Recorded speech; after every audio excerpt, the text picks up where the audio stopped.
Hello, everyone. We want to welcome you to the Society for Developmental Biology Ethel Browne Harvey Postdoctoral Seminar Series. This month's seminar is generously sponsored by the Node.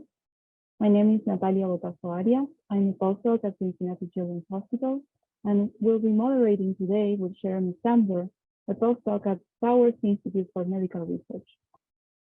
We're excited to highlight the work of our outstanding postdoctoral members.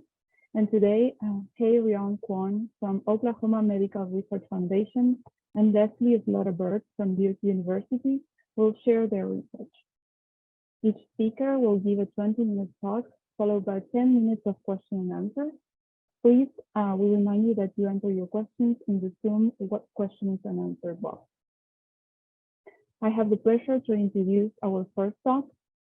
Dr. Hae Ryong Kwon is a postdoctoral research fellow in Dr. Lauren Olson Lab in Oklahoma Medical Research Foundation, where Hae Ryong studies the role of platelet-derived growth factor signaling in human pathogenesis driving genetic diseases. Hae Ryong obtained his PhD from the State University of New York with Dr. Melina Larsen as his advisor. His thesis focused on the function of endothelial cells and their signaling in early salivary gland development. He also obtained 2 master's degrees, one from Changbuk National University in South Korea and the University of Tennessee. Today, Dr. Kwon will present his work, PDGFR-B regulates skeletal growth through local STAT5 IGF-1 signaling. Hae Ryong, we are excited to learn more about your work. Thank you, Natalia, for your gentle introduction. Good afternoon, everyone. Thank you for joining this talk, and also thanks to organizers for giving me this opportunity. Olson Lab is dedicated to study the function of growth factor signaling during development, homeostasis, and regeneration. Particularly, our lab utilized platelet-derived growth factor, PDGF signaling, to understand their cellular and molecular mechanisms in vivo using mouse model. The PDGF receptor is a typical tyrosine kinase receptor, so they have an extracellular domain, transmembrane, and kinase domain. So upon the PDGF ligand binding, the receptor dimerize and undergo the conformational change to trigger downstream signaling through STAT, PI3 kinase, MEP kinase, and other pathway. The PDGF signaling has long been studied in organ development, so that people think we already know almost all about this signaling, but this is not true. We still do not fully understand how PDGF signaling functions in vivo.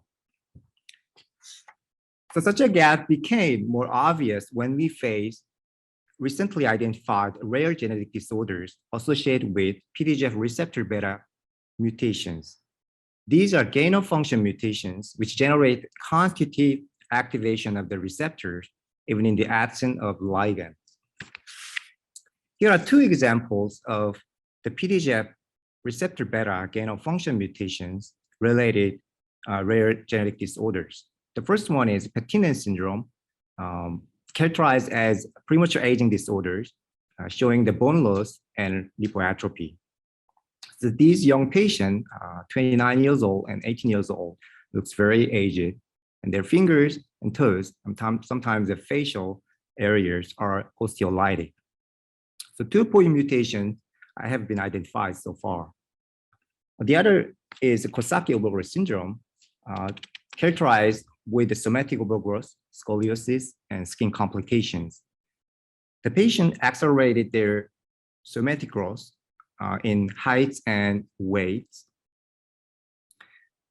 and even the skeletal extraskeletal growth is evident in skull. So far, 3 point mutations have been identified. Only we know these mutations are de novo and gain of function and autosomal dominant, but the mechanism is not totally unknown.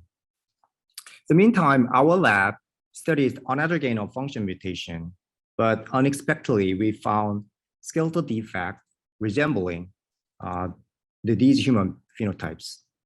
So we are amazed by these similarities, and I initiated my postdoc study to understand how PDGFR beta signaling regulates skeletal development. Here's our gain of function TGFR beta D49V point mutation, which we call the beta K due to this kinase domain mutation. So we generated beta K knock-in mouse strain and crossed with the global CRE, SOX2 CRE, to mimic the germline mutation. And we found that the mouse, the beta K mutant are very sick and died at the 2 weeks of age due to the oral inflammation with tissue wasting and premature aging features. So because the beta K mutation highly activates STAT1, signal transducer and activator of transcription 1, so these hyperactivated STAT1 upregulate interference-stimulated gene expression. Also, we found that the STAT1 negatively regulate PDGFR beta gene expression level. So first we examine whether STAT1 deletion rescue these beta K phenotypes. With crossing the STAT1 flux strain. Surprisingly, STAT1 deletion completely rescue autoinflammation of the beta K and partially rescue their lifespan. So here are 4 genotypes. 2 are our controls. Heterozygosity of the STAT1, homozygosity of the STAT1 both normally grow. And our beta K with heterozygosity of STAT1, similar with the original beta K. So they die due to the autoinflammation, but they live until 3 weeks now. But once we delete the STAT1 with, in the beta K, they now rescue the autoinflammation. They grow normally until weaning. But after weaning, we found a very interesting phenotypes, one of which is bone overgrowth. This mouse, not obvious at all. But interestingly, our mouse phenotypes are nicely parallel to 2 human syndromes. The beta K mutant showed the Penttinen syndrome-like progeria phenotypes. In contrast, beta K in the STAT1 knockout showed the Kosaki overgrowth syndrome-like skeletal overgrowth phenotypes. And we found that the STAT1 modulate this tissue wasting and overgrowth.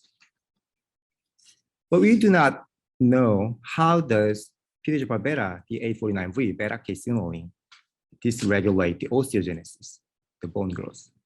It has been shown that the skeletal stem cells highly express PDGFR beta.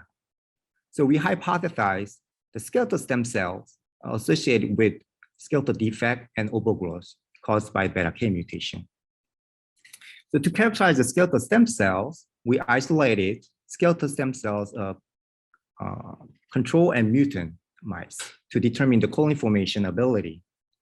The 3 weeks old tibia and femurs were harvested and bone marrow was flushed out and only bone pieces were chopped and enzymatically digested. And here is a strategy of sorting.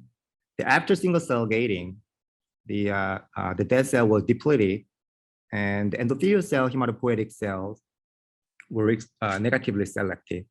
And then from the stromal fraction, we sort PDGFR alpha and SCA1 double positive skeletal stem cell. We call the P alpha S cells. After sorting, 2,000 P alpha S cells were cultured in a 6-well dish under hypoxia for 2 weeks, followed by the staining for quantification of colony numbers. So we found that the mutant skeletal stem cell changed their colony forming ability, but there's a big contrast parallel to wasting and overgrowth phenotypes. So here are 2 controls. They made a similar colony number each other. The KS plus minus skeletal stem cell from the wasting mice dropped their colony formation ability. In contrast, KS minus minus now doubled their colony numbers compared to controls. So here is the quantification. So these 3 weeks skeletal stem cell colony formation data is important because KS minus minus mice did not show their skeletal overgrowth yet. So therefore, this suggests there is an intrinsic defect in the skeletal stem cell with KS minus minus. And STAT1 may modulate this change. To understand the molecular changes in the skeletal stem cells, we did a single cell sequencing analysis with duplicate of all 4 genotypes of the skeletal stem cell colony. So after bioinformatic analysis with Serot and gene ontology, I got the 10 cell types from the stem cell colonies into UMAP plots. The skeletal stem and progenitor, the three clusters, preserve the PDGFR alpha and SCA1 very well. And the precursors, chondrogenic, adipogenic, and osteoblastic precursors began to express their own differentiating markers. So in this talk, particularly, I'll be sharing our analysis for KS mutant to find the intrinsic defect driving skeletal overgrowth. From the single-cell RNA sequencing, we extracted KS specific gene signature. And we found that one of the top upregulated genes are related to the growth signaling genes, including IGF-1 and SOX2. Here is the expression level of IGF-1 and SOX2 throughout the four genotypes. So you can see the on the purple plot show the highest level for both genes, which is KS Their expression levels are also high in all 10 clusters, from the stem cell to the precursors. So we came up with a model that the beta K mutant hyperactivate the IGF-1 and SOX2 expression through a certain moderator. So based on our knowledge and literature search, we propose a hypothesis that STEP5 is that moderator because beta directly phosphorylates STEP5, and STEP5 is a transcriptional activator for IGF-1 and SOX2. So we characterized this pathway in vitro, and we found that this beta K mutation signaling hyperactivated the the STEP5 proteins in the mutant skeletal stem cell colonies. And this was consistent with the more heterogeneous stem cell and progenitor separature. So in this experiment, we treated the PDGF-BB to activate the PDGF-beta receptor, phosphorylating STEP5 as positive control. But in the absence of the ligand, the only mutant cells highly phosphorylate the STEP5. So therefore, we hypothesized PDGF-beta, STEP5, IGF-1, PDGF-beta, STEP5, IGF-1 axis is important for bone growth regulation. So now we would like to do a genetic rescue of the overgrowth to prove the importance of STEP5 IGF-1 signaling in vivo. But SOX2 is not the best model because global STEP5 knockout is ambulatory lethal. So we need tissue-specific Cree model. So we choose the PRX1 Cree, which target the limb, butt, and parietal bone mesenchyme. And PRX1 Cree expression start at the E9.5. So here is our breeding scheme. We cross with the STEP flux PRX1 Cree with the PDGFR beta K STEP1 flux to generate the two leader mates. One is control STEP1 flux PRX1 Cree positive, and the other is a mutant beta K in the STEP1 flux knockout. So the first question is whether the KS with PRX1 Cree still overgrown. Yes, it does. So they show the overgrown after 3 weeks in both sexes. So our X-ray data also clearly show the huge body in the KS1 and then they also increase the limb growth. But again, the mutant mice are not obese. The muscle and ventral skins are overgrown too in this case because the ventral skin and muscle fibroblasts are labeled by the PRX1 Cree lineage. Further, we analyze the skeletal growth by measuring the TBLX. So as you can see here, mutant mice, they're longitudinally skeletal overgrown in both sexes. So therefore, we successfully demonstrate bone overgrowth with the PRX1 Cree model. Before I introduce the additional data, I'd like to remind you a current skeletal growth signaling model. The skeletal cells express the growth hormone receptor, which activate the STEP5 and IGF-1. So the STAT5 is important for local IGF-1 production. So in autocrine manner, IGF-1 activates the IGF receptor and inducing the proliferation and differentiation to regulate the skeletal growth. Our observation with beta-K now expanded and revised this model. So we hypothesized the beta-K in the STAT1 knockout hyperactivated STAT5 to increase the IGF-1 expression. And in autocrine manner, this increased the IGF-1 receptor signaling in the skeletal cell to promote the proliferation and differentiation, eventually driving the skeletal overgrowth. So we evaluate first whether the beta-K changed local IGF-1 expression level in vivo.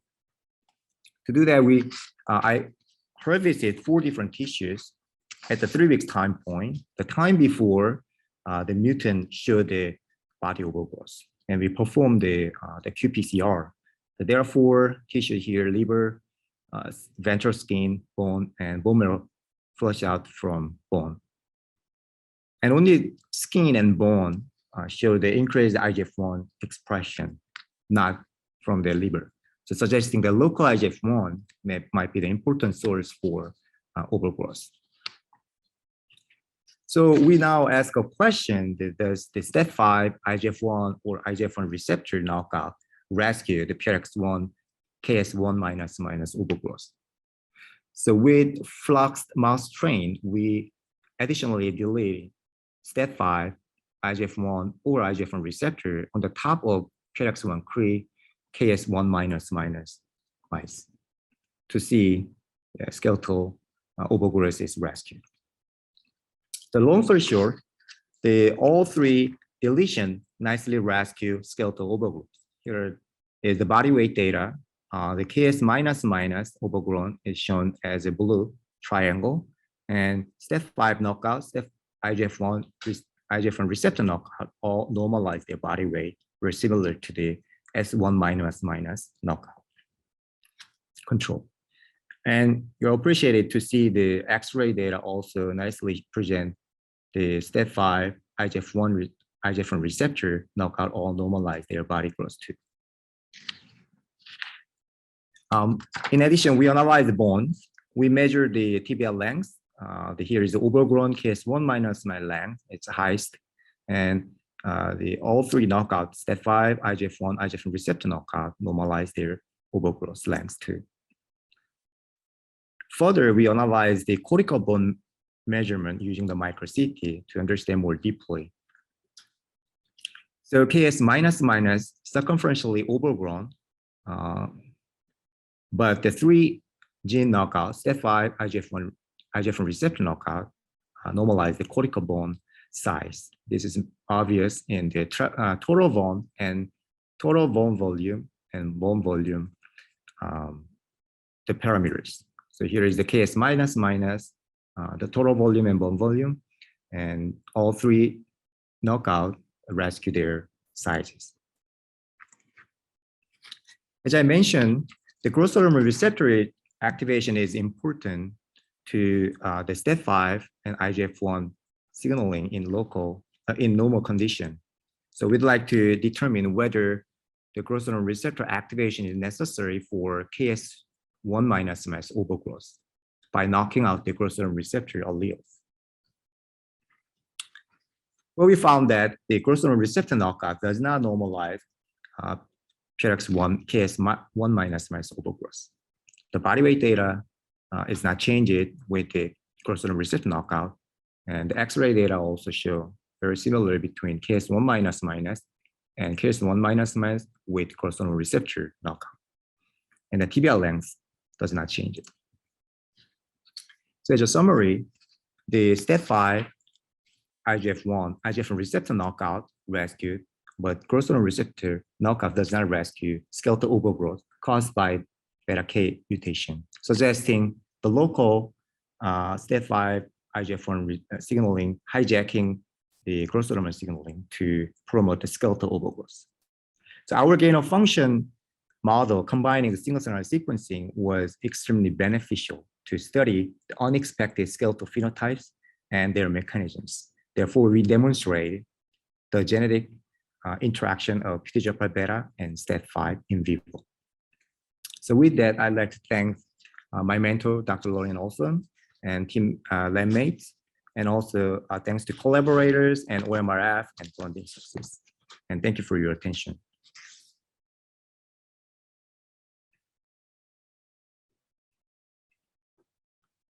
Thank you very much, Hae Ryong. Very interesting talk. We remind all the participants that they can enter their questions through the Q&A box. And in the meantime, when we wait if they type their questions, I have a question for you. Yes. You were saying that normally CTCF receptor works through STAT1, right? So not normally through STAT5. Could you get some more information about that? Why is it an affinity difference? So, normally the TGFR-beta they activate a bunch of different signaling, including STAT135 and also PLC gamma and MEP kinase and ERK pathway 2. But when we use our gain of function mutation, it actually hyperactivate the most of signaling that I mentioned. So the STAT135s are hyperactivated, and PLC gamma also hyperactivated. So, and then as I mentioned at the very beginning, when we knocking out the STAT1, that rescue the kind of autoinflammation situation. So we think our gain of function mutation, beta K mutation, really strongly use the STAT1 to activate the early kind of development. So the interference signaling is very important during the early development. So it's kind of overwhelm their body so that they are kind of, get a lot of inflammatory signaling and then they just die due to the autoinflammation. So we found the STAT1 is very important during that time. And then now, after winning, we found that STAT5 is now more important to generate those skeletal overgrowth. And also I mentioned at the very early, the STAT1 is important to regulate the TGFR-beta. We found that the STAT1 is negatively regulated TGFR-beta expression. So I think that in that manner, that when we knocking out the STAT1 and there is a, other signaling is kind of, basically the TGFR-beta is fully activated now, so that they now start to generate other phenotypes like the bone overgrowth, and we also see the skin fibrosis, things like that. So now maybe the STAT5 and other signaling is fully penetrate the phenotypes. Thank you. So I see that we have one question in the Q&A box. This is from Michelle Stars Guyana. And she says, nice work. There are some drugs that inhibit JAK-STAT signaling. Have you thought about using those in your mice to see, the beta K mice, to see if they also suppress the skeletal effect? Yeah, that's a good question. So there is a traditional study that JAG is actually necessary for these, TGFR-beta mediated STAT signaling. And from our lab and other found that the STAT doesn't need TGFR-beta mediated STAT activation, probably doesn't need the JAK activation. So it's something different from other kinase, the receptors. So, but still, we can think about these JAK status actually involved in the TGFR-beta in vivo. So we probably need to test more, but we have some kind of preliminary data in vitro.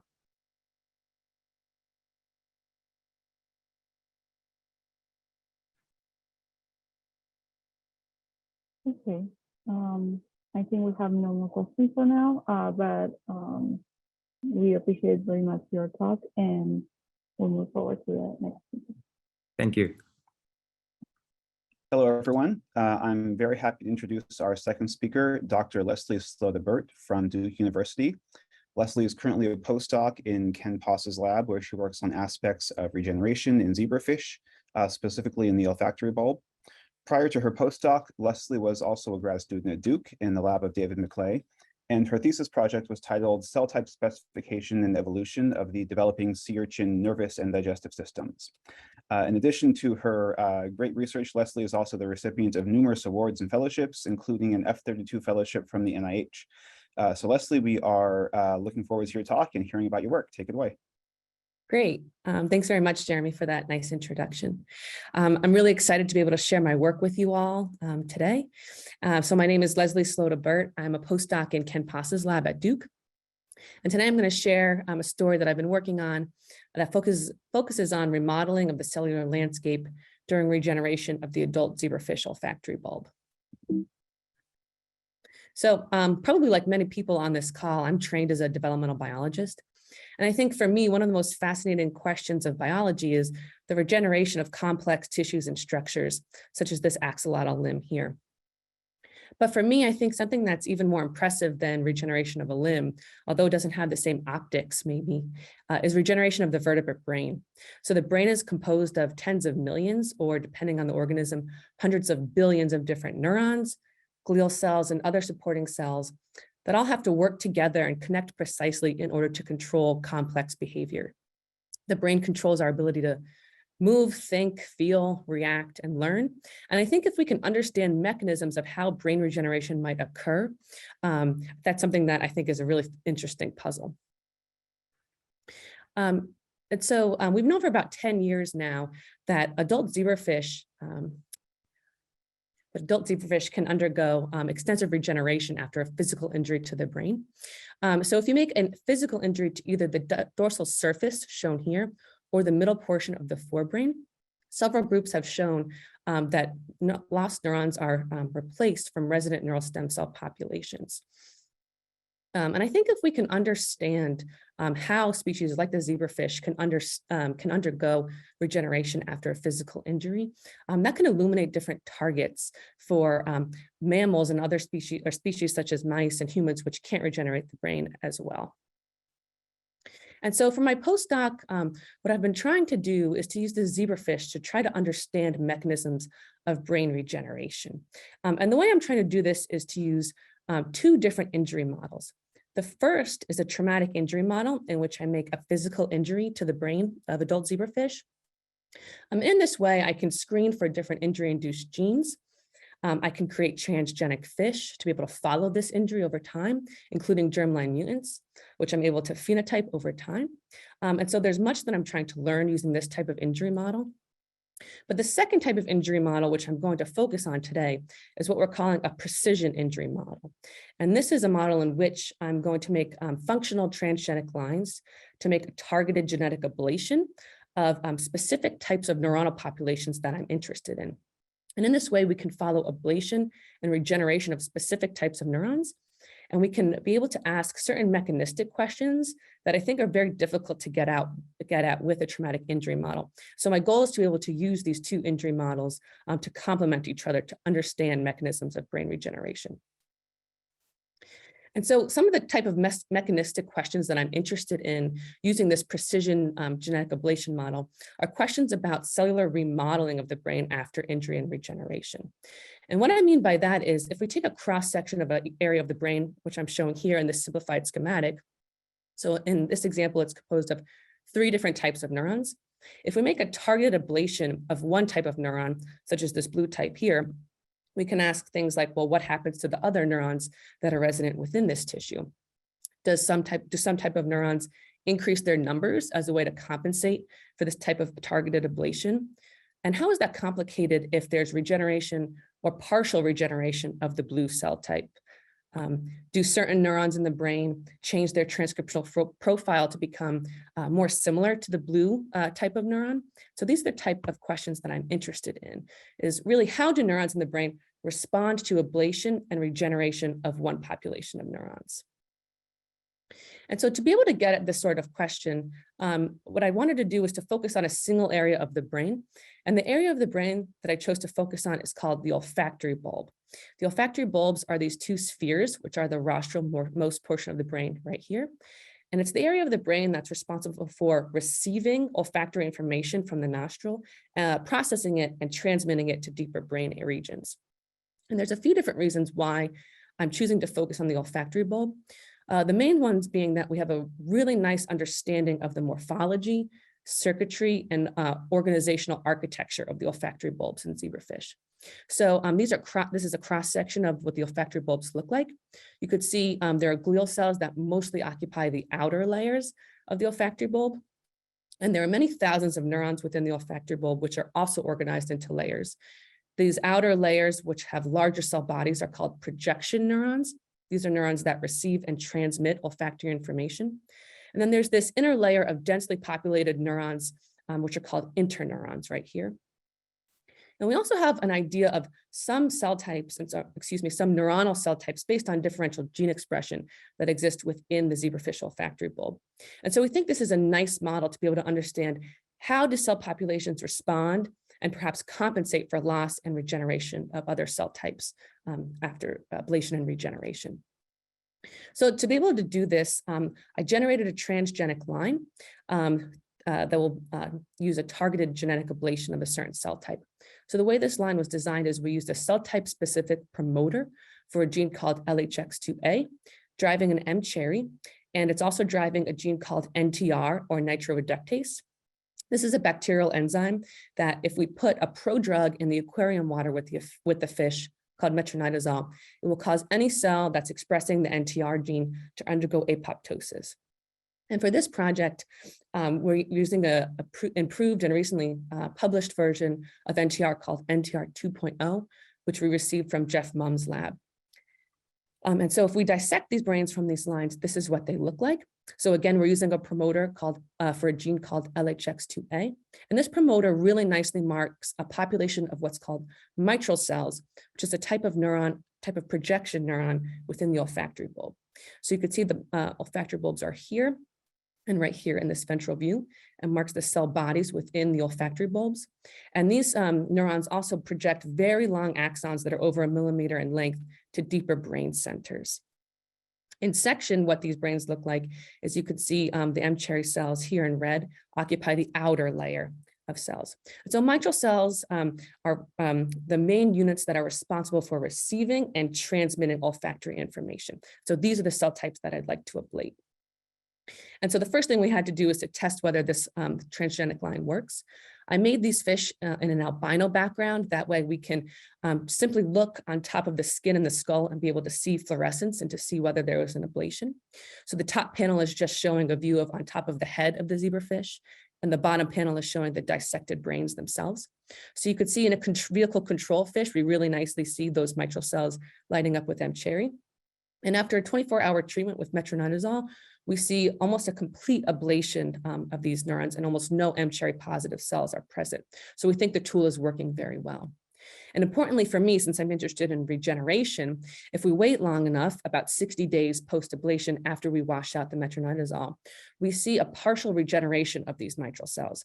So you could see here are the olfactory bulbs. There's a partial return of mCherry positive cells to the olfactory bulb. And we also see partial regeneration of those long axons as well at 60 days post-ablation. And so we can quantify actually how much regeneration and ablation is happening by taking sections and counting mCherry positive cells. And that's quantified here. We have the highest numbers in vehicle controls. mCherry positive cells goes down very close to 0 at 7 days of post-ablation. By 21 days, we start to see some return. And at 60 days, we see mCherry positive cells return to about 40% of their homeostatic levels.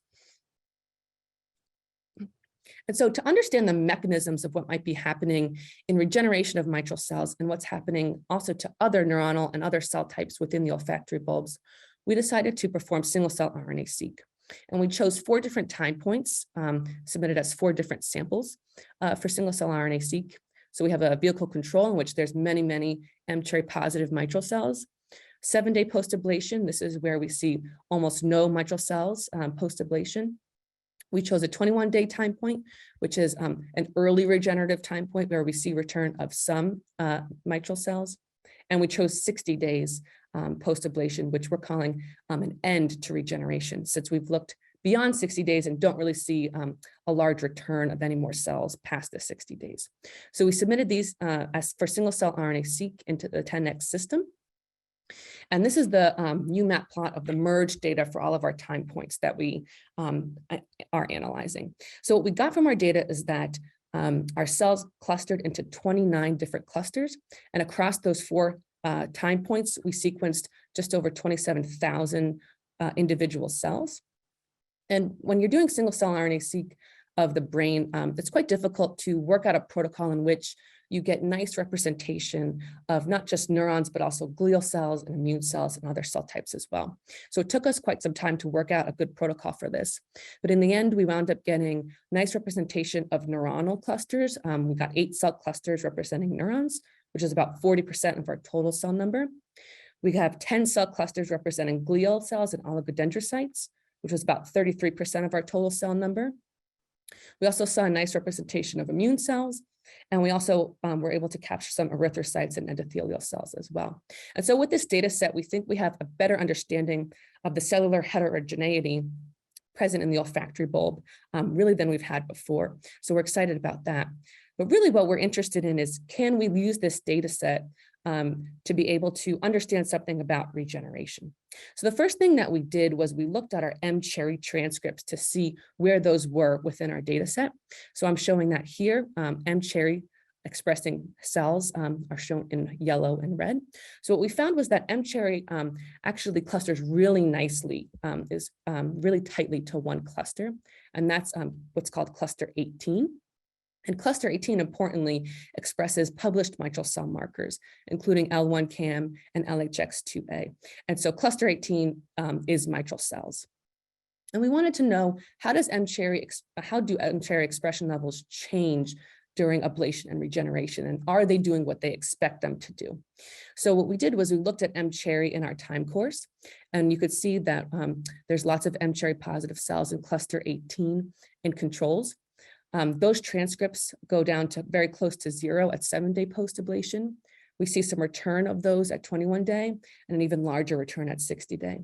And that's represented also here by this violin plot. And importantly, it's not just that mCherry expression does like we think it does after ablation and regeneration of these cells, but also the cell proportions of cluster 18 also change as expected. So we have the highest proportion of cluster 8 cells in the vehicle controls. That gets greatly depleted by 7 days, and we see a return at 21 and 60 days. And so we think now that this data set can be used to understand how cells within the brain respond to loss and regeneration of one cell type. And we think our single cell data is a nice reflection of what's going on in vivo in our system. So to be able to understand what other cells might be doing after ablation and regeneration of mitral cells, the first thing I wanted to do was to be able to visualize where different neural cell clusters are within the olfactory bulb.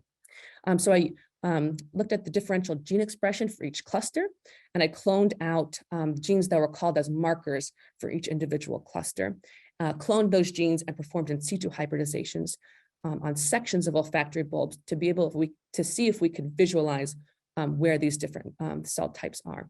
And so we're able to do that really nicely and see really specific expression and localization of different clusters for neuronal populations. We could do the same for different glial cells and oligodendrocytes as well. And one thing I'd like to point out that is really nice about our data set is we're able to capture very rare cell populations, such as this cluster of oligodendrocytes here. And we can do the same as well for blood and immune cell clusters. And so now with this in hand, there's lots of different things that we're doing with this time course data set.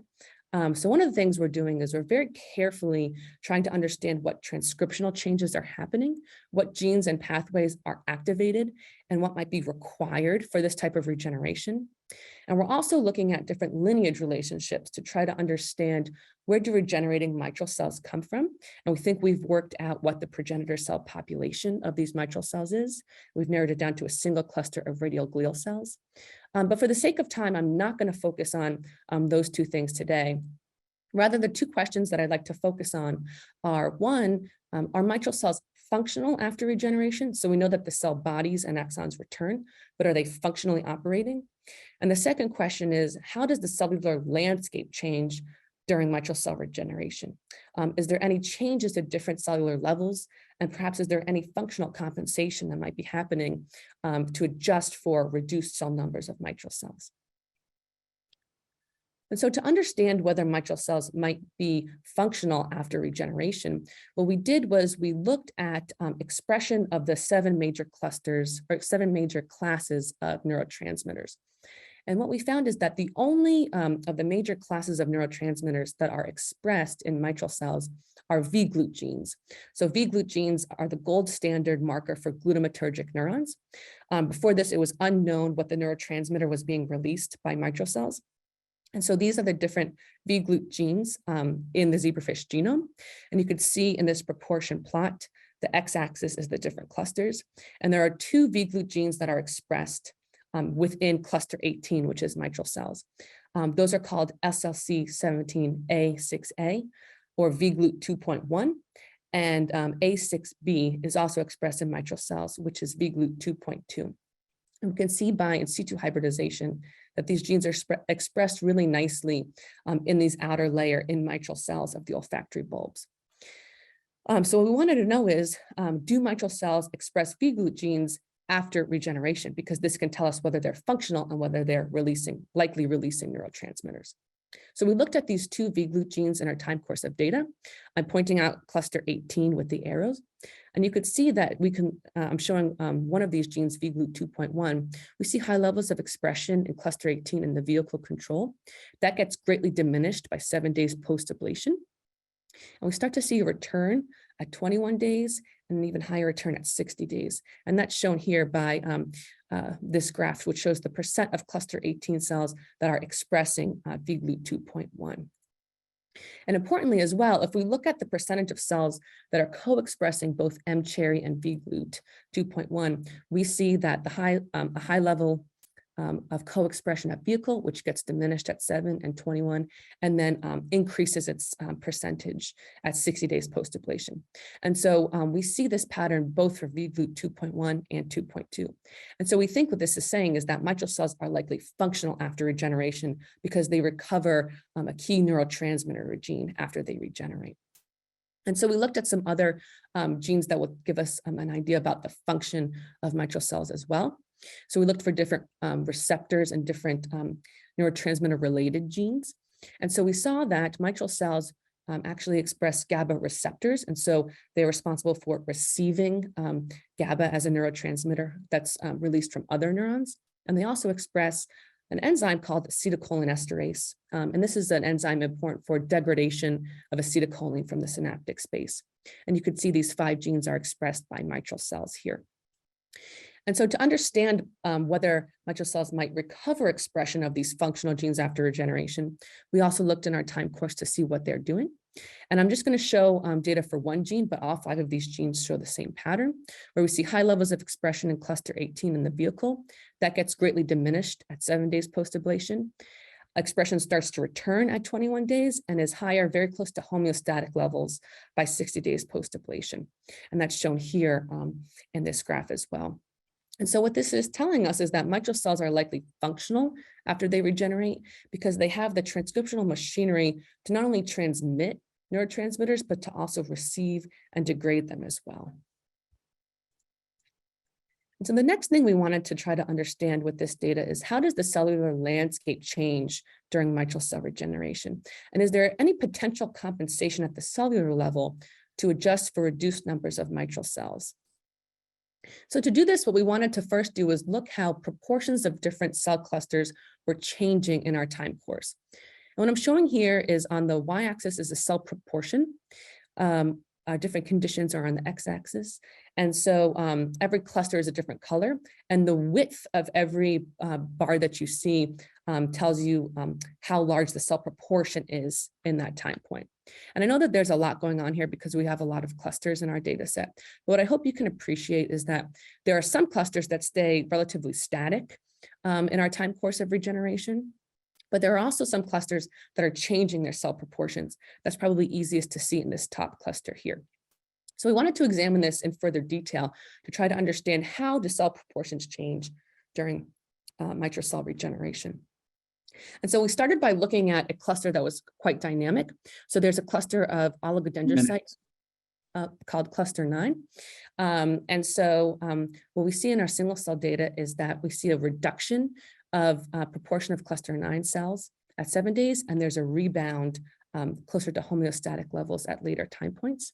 So to see if we could be able to visualize these same changes, I used a marker for cluster 9 called semaphorin 5A, performed an in situ hybridization in a time course, and was able to count cells and see that we can visualize the same changes we see in our single cell data, where there are higher levels at vehicle, there's a decrease at 7, and then closer to homeostatic levels at other time points. So in this way, we can visualize changes to the cellular landscape. And we also think that we're seeing a nice reflection of what's happening in vivo from our single cell data. So we wanted to see what other sorts of patterns we can find as far as cell type changes go. So we looked at how genes were changing and where transcriptional change was occurring. And at early time points, what we did was we took all the genes that are increasing their RNA levels and looked to see what clusters those genes were expressed in. And at early time points, most transcriptional change was happening in immune cell clusters. But what we thought was interesting was that at 60 days post-ablation, most clusters that had transcriptional change were actually fully mature neurons. So we wanted to examine this a bit further. So we wanted to know, how do populations of mature neurons change? So the nice thing about the olfactory bulb is that we can tell what type of neuron is present based on where the neuron is, which layer it's in. So if it's in the outer layer, it's a projection neuron. And if it's in the inner layer, it's what's called an interneuron. And so we took all of our neuronal clusters and performed in situ hybridizations to see which class of neuron and which neuronal type these different clusters belong to. And we were able to fit all of our neuronal clusters into either projection neurons or interneuron populations. And we looked to see how these populations of neurons were changing in our data set. And we found that actually projection neuron populations don't change all that much, and they stay relatively static. But what we did find was something interesting about interneuron populations, which is that if we look at the proportions and how they're changing in our data set, all 4 clusters of interneurons increase their proportions at the 60-day time point in response to mitral cell ablation and regeneration. And so that suggests to us that there is remodeling of the neuronal landscape after ablation and regeneration of mitral cells. And we think it's perhaps a compensatory mechanism for reduced mitral cell numbers in the olfactory bulb. And we were also interested in, do neurons change gene expression to become more mitral cell-like to compensate for the fact that there are lower numbers? And so the way that we did this was we looked at the V-glute genes, which are normally expressed by cluster 18 mitral cells. And what we noticed when we looked at this in a time course was that there was a cluster of neurons, which I'm circling here in blue, which normally express V-glute genes at a low level, but after ablation, they begin to increase the levels of V-glute that they're expressing. And so this is cluster 7 neurons that are doing this. And we found this pattern for both V-glute genes, where they were increasing their expression of V-glute after ablation and regeneration of mitral cells. And it wasn't just that the neurotransmitters were being increased in this population of neurons, but they were also taking on a more mitral cell-like signature based on gene expression. So here are 2 genes that are called as markers in our data set for mitral cells. And we could see that in our 60-day time point, both of these genes increase their expression in these cluster 7 neurons. So we think this means that they're taking on a more mitral cell-like signature, and we're interested in understanding how they're doing this transcriptionally and whether this is a way to functionally compensate for reduced mitral cell numbers. And so just to conclude what I talked about today, I presented a new tool to be able to ablate and follow mitral cell regeneration. I showed that we think mitral cells are likely functional after ablation and regeneration. We also are able to show that ablation and regeneration of mitral cells results in a remodeling of the neuronal landscape of the olfactory bulb. And we also found a population of neurons that takes on a more mitral cell-like signature in response to reduced mitral cell numbers within the zebrafish olfactory bulb. And so for my ongoing and future approaches, I'm working on understanding the genetics of how this regeneration and remodeling might be happening.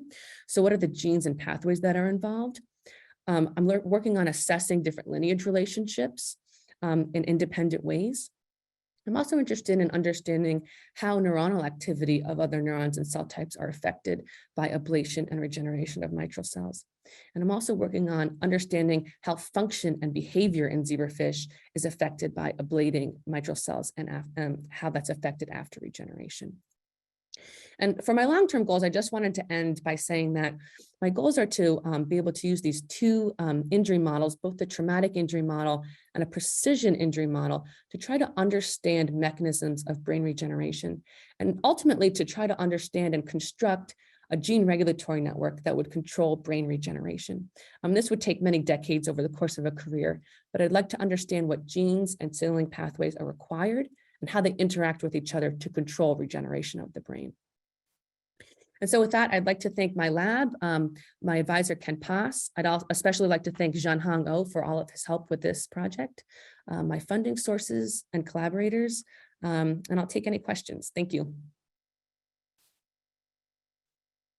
All right, thanks, Leslie. That was a really great talk with some interesting data you shared. While we wait for questions to come in, I have a couple of my own. The first is a lot of people right now are kind of thinking about whether or not regeneration recapitulates development. And I was wondering if you can comment on some gene expressions that you see during regeneration, whether or not you see similar genes expressed during brain development.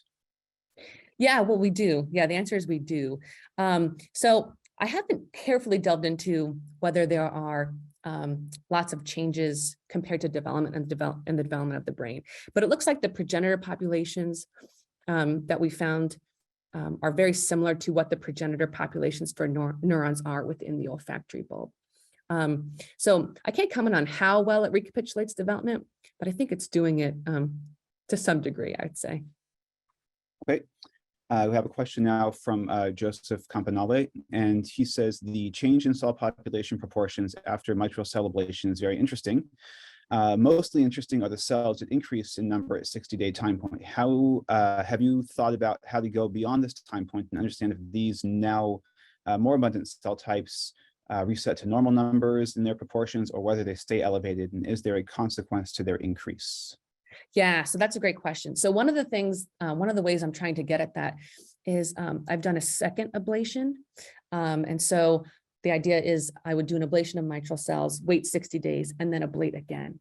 And what I'm trying to understand here is, can we even increase more those changes that we see in neuronal numbers? So that's one thing that I'm working on. I'd also really like to understand, so there's an increase in cell number, but are they functionally also different? So I'm trying to do some live imaging to try to understand, how does neuronal function change after ablation and regeneration? And are these different populations increasing their firing output, for instance, in response to this? Great. Another question from Ruth Williams, who's just down the hall from me right now. Really interesting work. Is there a phenotype in the LHX2A knockout animals, and can they cope without mitral cells? Yeah, that's a great question. So I'm actually not aware of an LHX2A knockout. What I'm trying to work on now is, so people have been working on the olfactory bulb for many decades in zebrafish, mostly in larvae. So I'm not sure how the adults would manage. So I'm trying to now work out in my hands a functional assay that can very carefully allow us to see how fish are changing behavior in response to different odorants in the water. My hope is that I can find an odorant that I could place in the water that hopefully fish would respond to before ablation. After ablation, they wouldn't, and maybe have some return of that behavior after regeneration. So yeah, I'm working on that. It's something I'm really interested in. Okay, great. That actually kind of answered my second question very nicely. So without seeing any more questions, I have a question. Sorry. Yeah. So you presented this, it's a wonderful model for regeneration, but it's also a wonderful model for adaptation, right? So, I mean, in a way, what you're showing us is data that captures both processes, adaptation to the loss of the mitral cells, as well as regeneration. And I'm just wondering, it'd be great if there was a way to actually uncouple these two, especially if we could just get the regeneration part. So I'm just kind of thinking, and I'm sure you've thought a lot about how to, if there was a way to either block regeneration or block adaptation. So for example, doing mosaicism so that you don't have to, completely regenerate all of the mitral cells again, or if there was a mutation, a way to treat it so that they don't regenerate, and then you could get the adaptation part of it. So I'm just wondering if you could comment a little bit about how you would deal with this issue. Yeah, that's a great question. So what I'm really interested in is understanding, what are some genes that might be required for mitral cell regeneration alone, right? And then I'm also interested in understanding whether there's a genetic basis for this remodeling, right? And for this adaptation, right? So the way that we're trying to get at this is we're looking at our data set, we're looking for genes that are increasing their RNA levels within mitral cells themselves. And these we're considering as maybe these are good candidates for regulating regeneration of mitral cells, right? So the idea here is we want to screen through and do a knockout screen and knock out a bunch of these candidates looking for genes that are required for mitral cell regeneration. And then we can look to see if there's any remodeling as well. So right now I'm working on a visual readout of remodeling using some double in situ hybridizations and things like that to be able, if we can visually see these cells undergo a transformational or transformation, either to a more mitral cell like identity, or watch them increase their numbers in vivo. I also want to understand, right, is there a genetic basis for remodeling? So to do this, I'm looking at genes that are changing within interneurons in my time course, and also within that population of neurons, which is becoming more mitral cell-like transcriptionally. And so we're going to be doing a screen to knock out genes and look for candidates for things that might be controlling not regeneration of mitral cells, but the remodeling aspect of it. So that's sort of how I'm thinking about that. Thank you. All right, so as no more questions have come in, I think we will wrap up. So once again, thank you to Hae Ryong and Leslie for your excellent talks. It's great to see what SDB postdocs are achieving. This seminar has been recorded and will be available on the SDB website starting on Monday. And please join us for next month's seminar on Friday, November 11th, when Lydia Grimay from the University of Pittsburgh and Don Van Daren from the University of Utah School of Medicine will present. So thank you all for coming.